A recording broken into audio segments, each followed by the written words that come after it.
महाराष्ट्र में सीएम को लेकर अब भी सस्पेंस बना हुआ है। चुनाव के नतीजे आने के 4 दिन बाद भी सीएम का नाम फाइनल नहीं हो सका है। बीजेपी अब जल्द ही ऑब्जर्वर्स को मुंबई भेजने वाली है, जो विधायक दल का नेता चुनेंगे। लेकिन सवाल है कि सीएम के नाम का ऐलान कब होगा। कहा जा रहा है कि शिंदे गुट देवेंद्र फडणवीस के नाम पर अभी तैयार नहीं है। बीजेपी लगातार फडणवीस के नाम पर सहमति बनाने की कोशिश कर रही है।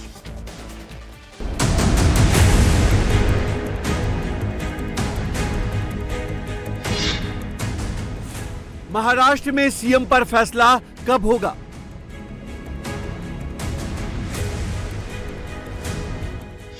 क्या शिंदे गुट को बीजेपी का सीएम मंजूर नहीं? बीजेपी के नेता को चुनने में क्यों हो रही है देरी? देवेंद्र फडणवीस की दावेदारी सबसे मजबूत है।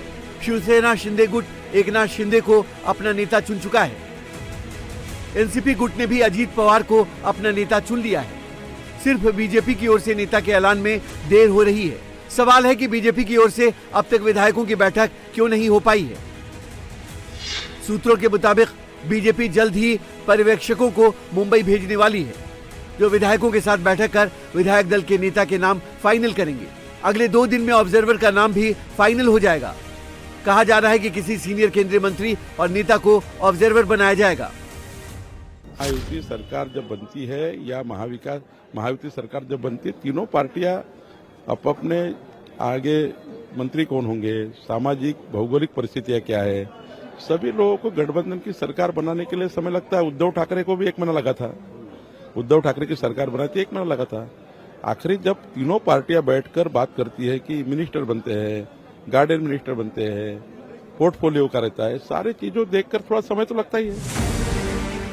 सूत्रों के मुताबिक बीजेपी देवेंद्र फडणवीस को सीएम बनाने पर अडिग है। बीजेपी की दलील है कि पिछली बार ज्यादा सीट होते हुए उसने बड़ा दिल दिखाया था और शिंदे को सीएम बनाया, और शिंदे की अगुवाई में देवेंद्र फडणवीस डिप्टी सीएम बने। उसी तरह इस बार एकनाथ शिंदे को डिप्टी सीएम बनना चाहिए। एकनाथ शिंदे अगर मान जाते हैं तो उन्हें डिप्टी सीएम के साथ शहरी विकास या पीडब्ल्यूडी मंत्रालय दिया जा सकता है। अजीत पवार को डिप्टी सीएम के साथ वित्त मंत्रालय दिया जा सकता है, जबकि गृह विभाग हमेशा की तरह बीजेपी के पास रहेगा, यानी कि देवेंद्र फडणवीस ही गृह मंत्रालय भी संभालेंगे। महायुति में एक और संभावना की चर्चा चल रही है।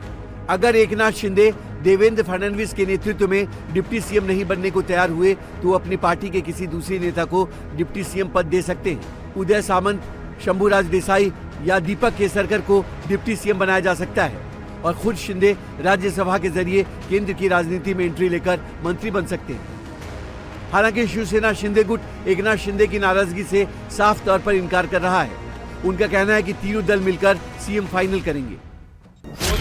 हमारे जो वरिष्ठ नेता है जो भी निर्णय लेंगे।